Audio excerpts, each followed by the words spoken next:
So, hello and namaste. It's a great pleasure to be with all of you today. We are here today on the eve of Women's Day. And while International Women's Day is something that is celebrated and acknowledged across India, across the world, it's time for us to sit back, not just to celebrate, but to really deliberate. What are we doing?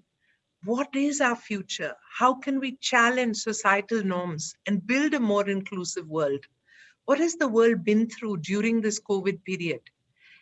On one hand, there's so much to celebrate. Women have broken the glass ceiling, they're leading organizations, they're leading countries. And yet again, there's so much for us to worry about. The fact that we need to celebrate or have a Women's Day itself is a reason for worry, because every day should be a humanity day where everyone is equal. And who better to talk about this with us, to deliberate and understand the various dimensions of how a human being operates and how that inner knowledge and wisdom can lead to a more evolved and inclusive society. I'm super happy and very privileged to welcome with us today Dr. Deepak Chopra, someone who, the typical cliche of he doesn't need an introduction is so 100% true. He's a clinical doctor himself, but decided to go beyond allopathic medicine and explore, understand, research. He's a renowned expert today in the field of mind-body healing. He's an Indian American author, an alternate medicine advocate. He's a prominent figure in the New Age movement of positive health, and his books, his lectures, his videos, his research have made him a go-to person for everyone who's looking at better health for the world. So, Deepak, I just want to say welcome and thank you so much for agreeing to do this with us. All of us in the family have great regard for you. Let me also go on to say that this evening, this session is really part of our initiative at Apollo Hospitals to bring about this great awareness of how much women do and how much more is their potential. What are the different ways to look at feminism, womanhood, inclusive societies, and societal norms? And I'm also very happy that another partner in today is Fiki and Flo, because Fiki and Flo came together last year in a unique initiative called the Greater 50%, which is born from my deep conviction that while in India, the statistics, because of a series of unfortunate things, women make up less than 49% of the population. But we all believe that they make up greater 50% in terms of impact. So looking at that, we're focusing on inclusive ideologies and corporate growth and training women in boards, in impacting women in marginalized environments and entrepreneurship. And actually last year, we positively touched the lives of about 37,000 women. And this movement goes on. So the Greater 50% is really a movement. And so Deepak, on behalf of both Deepak ji, we are extremely happy to have you today. You're joined by many who are now logging on to these sessions. And I'm sure we'll all be benefited by your insights and your wisdom. I know it's very early for you in America, and I truly thank you for being with us and just generating the positive energy of your presence.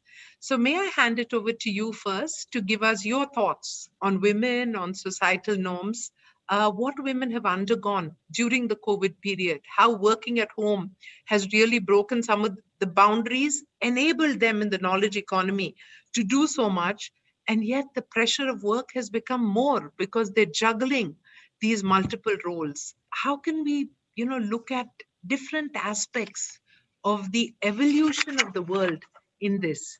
And I want to begin actually with, a very interesting point that my sister Preeta and the vice chairman of our group, she said something, when we were saying we're going to be talking with Deepak. So she said, please ask Dr. Deepak Chopra that in the karmic theory, we actually, we don't challenge, we do. We accept karma, we accept fate. But in today's fast-paced world, we're literally trained and taught to challenge everything, to challenge ourselves, to challenge old theories, to challenge every dynamic. So, what should we really do? Because if we don't challenge, we won't keep up. So, where is the balance between this fast paced world and acceptance of what is karma? With this and many more questions to come, I hand over to you with our grateful thanks for your time. Deepak ji, over to you. Thank you, Sangeeta ji, and it's an honor to be speaking to you. Thank you. So, I should start by saying that when I came to the United States shortly after graduating from All India Institute of Medical Sciences, I thought the world was going to change in a few years. Uh, I went to Boston. Gloria Steinem was the big news. There were marches in Cambridge. The anti-Vietnam War movement had started. There was Greenpeace. People were talking about sustainability, social justice, economic justice. That's 1970. 50 years, actually, we've regressed. We've gone back in terms of racism, bigotry, gender violence. Social norms have become racist, bigoted. There's extreme nationalism. There's violence. The extreme violence, as you know, is the extreme of violence against women is rape, but the violence has been going on for a long time. So I would say this is a moment in history where we have to either understand that we are headed towards destruction collectively, globally, or there could be healing. It's a very crucial time to also understand that what we call normal is actually now the psychopathology of the average. And to adopt or adapt or adjust to an insane society is not a measure of sanity in any way whatsoever. And that's what's happening. You know, we are adjusting, adapting to a collective insanity. And we think it's normal. And that is definitely a recipe for collective suicide. And I'm not exaggerating. Look at the world right now: climate change, social economic injustice, racism, bigotry, war, terrorism, atomic weapons, cyber warfare, extinction of species, violence against women, violence against children, violence against animals, violence against nature. Uh, this is not a good scene. And to live in denial is actually to further accentuate our problems. COVID has been a very interesting experience. I can say as a physician, and by the way, I still have a medical practice, so in California and New York, etc. But notwithstanding that, I have seen people going through grief when they have a massive heart attack and they know they're going to die. And so, you know, the landscape of human experience last 1 year has been one of grief, actually. Grief happens when you lose a way of life, lose something you took for granted. And first people feel victimized, then they get angry, then they get into denial, then they get hostility, then they get resentments, then frustration, then helplessness. In my experience as a physician, I have seen many people die in that stage of panic and helplessness. But once in a while, you see on the patient's face acceptance. And once you see acceptance, then you see suddenly peace. And once you see peace, you see meaning. This is a moment where we need to find meaning in what is happening in the world. And of course, International Women's Day is a perfect forum for us to find the new meaning that we are seeking as human beings. Because I have to say, looking at the world situation, it's obvious that our humanity is not complete. Okay. So let us address what you're asking in the context of deep history. And I know in 10, 15 minutes, we have to cover a lot of ground, but unless we understand context, relationship, meaning, history, it's very difficult to actually pinpoint what the solutions might be in today's world. So if you go to deep history is what historians and anthropologists do. We are informed by the current literature in science and social science and anthropology that humans have been on this planet only for 200,000 years. By the way, COVID has been around for 50 million years. So guess who's been here longer? The COVID-19 is only called COVID-19 because the latest mutation. But, viruses and bacteria and other species have preceded us for millions of years. In fact, if today insects disappeared from our planet, all life would cease in 5 years. If humans disappeared from our planet, all life would flourish in 5 years. So guess who's more important to the ecosystem? Notwithstanding that, if you go back to deep history, humans as Homo sapiens have been around for 200,000 years ago. But until about 50,000 years ago or 30,000 years ago, when what historians call the cognitive revolution occurred, there were about 8 different types of human beings. So we are Homo sapiens. We call ourselves Homo sapiens. We gave ourselves that name. It means the smart ones, but or the wise ones, which we did out of humility, of course. But we gave names to other species: Homo erectus, Homo neanderthals, etc., etc. There were 8 to 10 different types of humans, and they all had a primitive language, and the language was animal language: mating calls and danger calls, sex and food for survival. Then one species, we created a language for stories. We are the only storytellers. To be human is to have a story. This is what distinguishes us from every other species. And this is such a powerful means to change society or the world, or perhaps even the universe, that Homo sapiens, because they were storytellers, they eliminated all the other humans. And of course, Conference is being recorded. so humans eliminated all the other humans because they knew how to tell a story. The others did not. So here we start.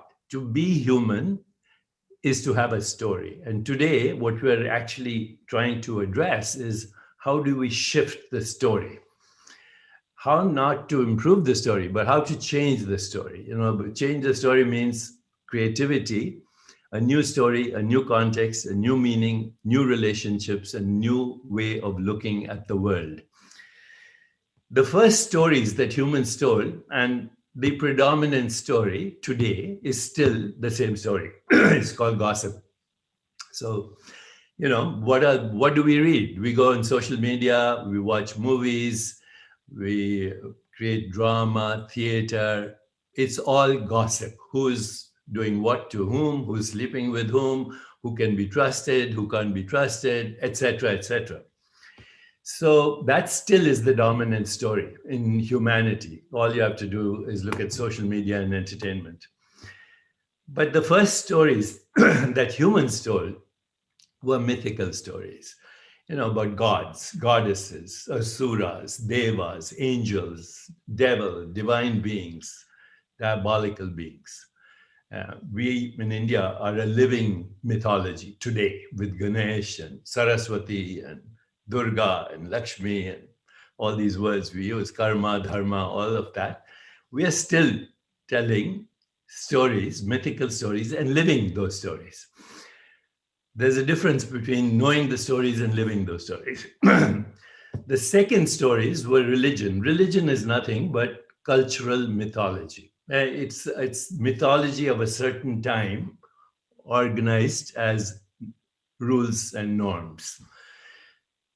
It's not the religious experience, it's religion, which is cultural mythology. The third story was religious doctrine.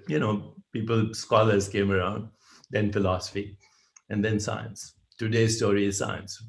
More or less, it's science. We depend on technology to communicate with each other. But this ability to tell a story is what distinguishes us from any other species. And This cognitive revolution occurred, as I said, 30,000 years ago. Something else happened, but that happened only 15,000 years ago. We moved from being hunter gatherers to the age of agriculture. Up until then, in the hunter gatherer age, it was males who dominated society, and males in general in the animal kingdom too. Because why? Because survival is dependent on predation, on killing, on conquest, on power, on strength, on initiative.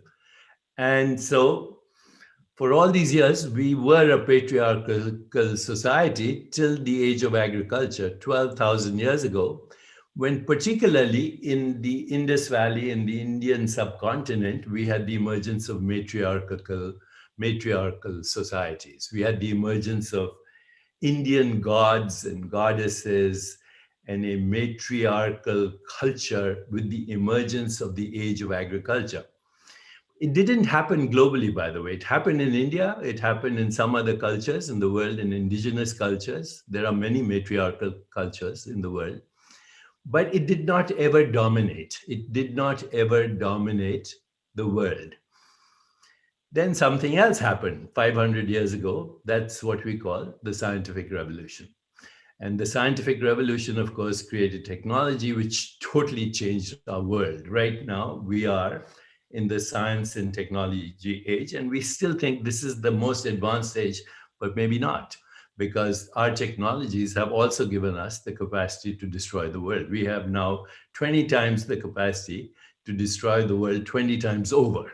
So that's mechanized death that has come from a male mindset, male culture, dominance, power, predation, killing. Okay, so the saying is, if you can't F it or kill it, then move on. Okay, that's how the world moves right now. So where are we today? We are today in a place where we need to resurrect, in my opinion, the feminine archetype for global culture. Now, when you look at the feminine archetypes in the West, which are very much simpler than the wisdom traditions of the East, the wisdom traditions of the East are very complex, very profound, very intellectual, very contemplative, but there's a history of contemplative traditions in the West. And when you go to Greek mythology or when you go to Egyptian mythology, you see 7 very dominant feminine archetypes, okay? The first, I'll just use the Greek archetypes, and then I'll tell you why this is so important, in my opinion. So the Greek archetypes are first Hera, the goddess of power. Think in modern times, Indira Gandhi, whether you like her or not, Bandara Naike, whether you like her or not, think Benazir Bhutto, whether you like her or not. These are feminine archetypes of power. Catherine the Great, people, Joan of Arc. History is full of them.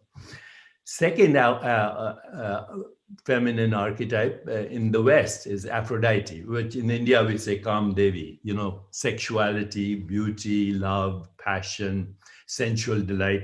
Think Bollywood and Hollywood, and there you have it. Okay, very powerful archetypes influencing our culture globally.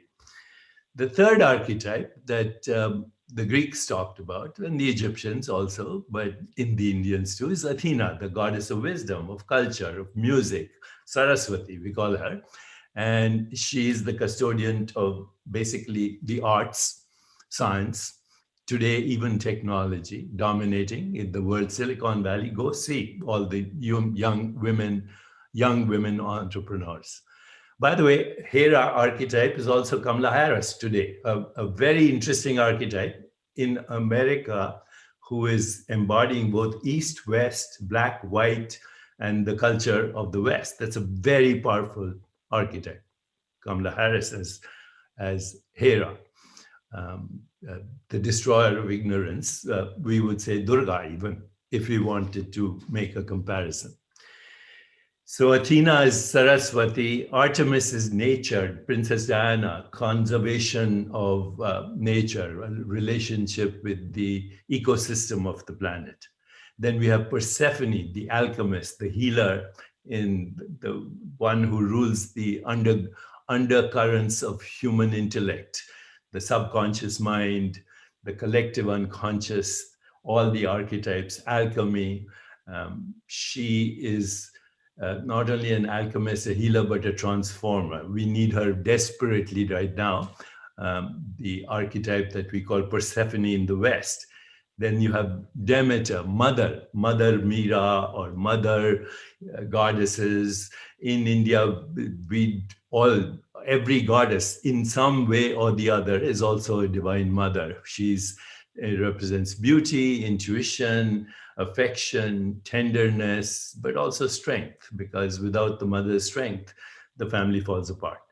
Okay, and then you have Hestia, the homemaker. So these are 7 basic themes, motifs, stories. So what are mythical beings? They are expanded levels of awareness that we looked up to, not because they are out there, but they are projections of our expanded consciousness that seeks to and yearns to and has the longing for what we call infinite possibilities, infinite dimensions of experience. And gods and goddesses are symbolic representations of our deepest longings. We worship them in India, but we seldom invoke them. Invocation, as you know, is a whole different thing than worship. We in India, we do yagyas and havans and all of that. We're invoking that energy in our own being. And if we invoke that energy in our own being, we become capable of doing extraordinary things that humans normally don't do, because humans normally are algorithms.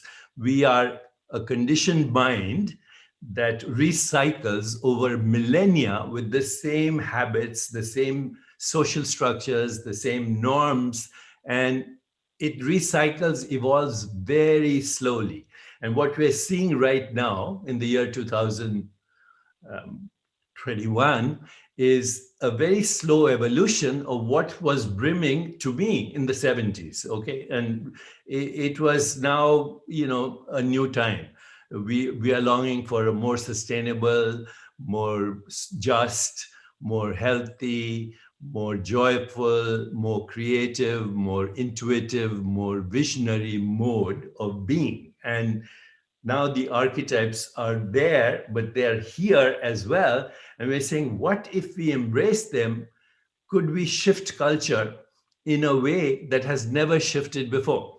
So as I see these celebrations, Women's Day, what we're reminded of, and I'll finish very shortly, what I'm reminded of is what we call human constructs. So ever since we started telling stories, we came up with constructs. The first construct we came up with is money. I mean, we invented money, right? Before that, you give me a haircut, I'll fix your shoes. Okay. You give me some khichdi and I'll give you a banana. And that was how we traded. Okay. Then we said, oh, it's too inconvenient. I owe you this. Okay. And there's the dollar bill now, and there's the coin and this and this. We created money. Then we created nation states. Then we created Wall Street. Then we created, everything else, latitude, longitude, Greenwich Mean Time. Why not New Delhi Mean Time, Greenwich Mean Time, colonial history? So those colonial constructs are still dominating world culture. And even the women's movement is being actually initiated by the colonial mindset. Never mind that Kamala Harris is now the vice president and the second most powerful woman in America. The colonial mindset still cannot accept that. So how do we move forward? And I love activists. I've been an activist all my life, but there are many kinds of activists. There are angry activists, there are burnt out activists, there are victim activists, there are hostile activists. And today I feel we have to go beyond that. we need a new kind of activism, and that is sacred activism, which leads to emergence. So social scientists today are talking about a phenomenon called emergence. And let me just conclude with what emergence is. Emergence happens when there's an ecosystem of human beings who have a shared vision. Number one, it doesn't matter who those human beings are. So, shared vision. So, what could be a shared vision for us today? A more peaceful, just, sustainable, healthier, and joyful world, but also just, socially just, economically just, gender justice, sexual justice, justice for our children, all of that. A more peaceful, just, sustainable, healthier, and joyful world encompasses everything. If we have that shared vision, all humans or some humans, a group, an ecosystem of humans with shared vision, number one, maximum diversity. Number two, this is a well-established science, maximum diversity, gender diversity, racial diversity, economic diversity, ethnic diversity, and historical diversity, educational diversity, maximum diversity. Now, number two criteria. Number three, complementing each other's strengths. Each other's strengths. You complement my strength, I can't. Like a good sports team. The batsman is not the bowler. The bowler is not in the slips. Okay, and the fielder is somewhere else. But they're all complementing each other. And we guess which team wins? Not the better players, the one that complements each other's strengths. That's the finer team. So maximum diversity, shared vision, complementing strengths, taking a back seat for the ego, and then incubating together with that vision. What happens is emergence. You have a new context, a new meaning, a new story, and you bring in the archetypes to actually expand your awareness to possible stories. So what is my most fervent wish for the women's movement? Don't fight the men. Don't become men leaders. What happened to Indira Gandhi? What happened to Benazir Bhutto? What happened to some of the greatest women leaders in the world? You don't need to be like men. You are far superior. This is the next emergence, which we call the phase of the divine feminine. And if we don't embrace it, we are doomed anyway. Okay, so look at the 7 archetypes I mentioned: power, beauty, intuition, homemaker, alchemist, healer, nature, mother. That's a complete cabinet, by the way, for any government. It's a complete cabinet for any government because it'll give birth to a new story. And when that story is born, we will be ready to emerge. But no story is born till the old story dies. It's a death and a resurrection. It is complete and it is radical. And it does not come about by murdering the old story. It just comes about by sharing a new story, and then emergence happens. You can't fight darkness, but you can bring in the light. So that's all I have to say today. Deepak, the first thing I should say after a deep breath is deep thanks. It was an incredible journey just listening to you. You took us through history, you reconstructed archetypes, you celebrated, and in this reconstruction of the feminine archetype, the range of what you ultimately referred to as the entire cabinet, you then gave us that hope of the infinite possibilities, of expanded levels of consciousness, creating these infinite possibilities, and the shift in culture and the human construct to really say, move to, on the eve of Women's Day, you are saying move to sacred activism. And that sacred activism is so powerful in your construct because it has a shared vision, the shared vision of a beautiful world where there's equality, there's diversity, maximum diversity. And we come together with complementary skill sets. We give a backseat to ego. We reestablish all these archetypes. And then, most importantly, the emergence of the phase of the divine. No one could have said it like you. No one could have constructed it like you. In the face of everything that you have said and shared, some of the questions we have to ask seem almost superficial. They seem like, small stages when you have already shown us the ultimate. But I will still ask because these steps are the steps towards reaching the ultimate. And if we can understand your higher level consciousness and theories and construct and apply them into our day to day realities so that it hastens this journey or catalyzes this journey towards the evolved society that you share, I think it'll be really powerful. I have gathered questions from many of the audience, but considering the time and the beauty of the descriptions, I will probably share just one or two. One, because we cannot wish away while fantastic things are happening. And, this acknowledgement in our current construct is that, men are from Mars and women are from Venus. But we saw a current day woman guide the mission to Mars on persistence. From India. From India, it was the Indian woman. So, we're this ability to not need to embrace the male archetype, but to create this phase of divine and this emergence. Give us a bit more about how you see that path emerging. And in that, one big burning question. I mean, the world could eradicate polio. We found a cure for COVID. Still, realities like rape and this kind of negative things exist. How do we take away this negativity and find this beautiful coexistence in your construct of emergence of the divine? So here's very interesting. What you ask is very interesting because our technology today makes it easier for us to orchestrate emergence. I'll give you an example. During the COVID-19 epidemic, I became aware that suicide was the second most common cause of death in teenagers, particularly teen girls.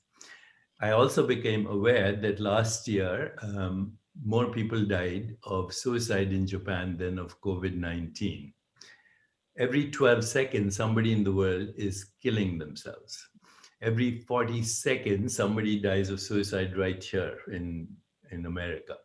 So it's a global crisis. And, it's in the backseat. We're talking about COVID and we're talking about everything else. But this is mental depression, particularly among young people, is crisis global. So what I did through our foundation, Chopra Foundation, we created a small website called neveralone.love. Neveralone.love. Check it out, okay? And we did it with an actress from Bollywood, Hollywood, whose sister had died of suicide. She was a recording artist in France. So her name was Peewee. And so we created a chatbot, which is about 15 seconds. This AI called Peewee can detect if a person is depressed or not. She can also detect whether they're at risk for suicide. And so we created a global campaign through the chatbot. The chatbot has prevented 500 attempts of suicide and has engaged in over 1 million conversations with depressed people.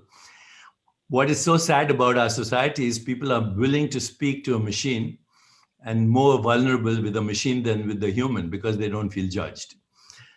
Okay, so here's the new paradigm for social emergence.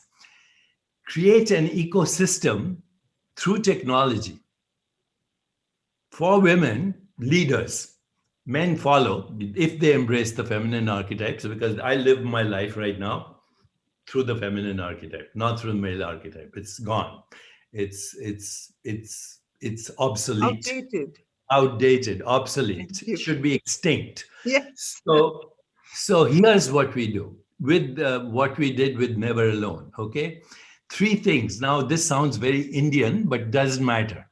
Okay, Seva, Simran, Satsang, or Seva, Simran, Sangha, or what the Buddhists say: take refuge in the Dharma, take refuge in the Buddha, higher consciousness, and take refuge in service. karma yoga, whatever you want to call it. Okay. It doesn't matter. These are three things: service, a disciplined practice for envisioning the future regularly, not just talking about it, a disciplined practice. Seva, Simran. Simran means remembering our higher consciousness.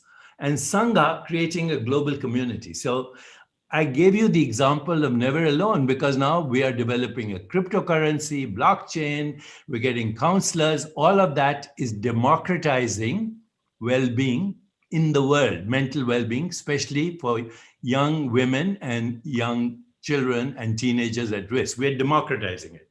You don't have to pay for mental well being if our project succeeds. If your project of a global Sangha women with shared vision, emergence of archetypes, complementing each other's strengths, takes refuge in a higher consciousness, takes refuge in a community that you build, not men build or government builds or special interest groups build, you build as a democratization in the world and complement strengths. Seva, Simran, Sangha is the solution globally through technology. This Democratize the is movement. so beautiful, Deepak. Your ability to take a mundane question like how to prevent or cure the world of rape and take us to the higher level once again. Thank you. I'm just going to ask my very last question, which is, two in one kind of. Being from Apollo Hospitals, and, it has always been our pursuit of how do we help people stay healthy, get better, be healthy, physical and mental health. So it's health for yourself, your family, and now, the thought process of the world. So how do you see the evolved woman? What do we start tomorrow? Simplify these steps for us. And Seva, Simran, Sangha are inspiring and need some group activity. And I will definitely look up Never Alone and, add our might in whichever way we can to proliferate that. We'd love to partner with you on Never Alone. It's a non-profit, it's democratizing well-being, and we would love, love, love to partner with you. I'm going to get back on that one and really put it in everyone's hands. It's very powerful. So So what should all of us listening to you today, and my team is telling me that there are a huge number of men and women listening. Okay. What do you see us do tomorrow? Okay, you can only give to the world what you have. If you don't have it, please don't try to give it to the world. If you're not at peace, don't talk about peace. Talk about peace and get a Nobel Prize. That's a whole different thing. Okay, I know a lot of Nobel laureates for peace and they're miserable. So don't talk about something that you cannot embody. Okay, peace can only be created by those who are peaceful. Love can only be shared by those who know what love means, on and on. Yes. So for all the people, especially women listening to me right now, I'm going to say 7 things. If you follow, you will, notwithstanding all the challenges, you will dominate world culture. But you must follow these 7 principles. And when I say them, you'll say, my mother told me those same things. Okay, so number 1, make sure every night you get good sleep. Number 1. And there are all these technologies. By the way, if you, just as a promo, I'm on Fitbit right now. So if you have a Fitbit, you can measure all your biometrics and intervene in real time. So you can look at what's happening in your heart rate, blood pressure, etc. This is the world of technology now. Mm-hmm. Okay, number 1, deep rest. Number 2, learn to manage your stress, no matter what it is. If it's singing, music, dancing, storytelling, humor, meditation, whatever, yoga, breathing, pranayam, manage your stress and take time, at least half an hour every day, to focus on that. Number 3, become emotionally intelligent, which means don't be reactive. Learn to cultivate empathy, compassion, joy, equanimity. We've been told this through the centuries, okay? Yes. So emotional resilience. Number 4, eat a diet that is healthy for your microbiome, which is 2 million genes instead of the 25,000 human genes that you had. So, and lastly, and most importantly, every day ask yourself, who am I? What do I want? What is my purpose? And what am I grateful for? Start with this very basic taking care of yourself, self care. Once again, if I want to quantify them, they're not in order of importance: sleep, stress management, emotional resiliency, health, which Eat well. implies healthy relationships, nutrition, connection with nature, and create your sangha. Thank you, Deepak. In the space of less than half an hour, you have reconstructed this beautiful world for us. Inequalities fall away, and the dream of a better world is the perfect thing to start International Women's Day. We are enriched and we are grateful. I'd Thank say you and one namaste. last thing. One last thing. When I say Sure, sure. when we say equality and maximum diversity, let's not forget transgender, non-binary. We are No, in a no. revolution today. Well, yeah, And this is the new emergence that includes everyone, exclude no one, including your perceived adversaries. we totally agree with you. And abundance mindset, we can be all encompassing. So we will emerge. Thank you so much. Extremely grateful. Look forward to a continued dialogue for the well-being of all. Thank you and namaste.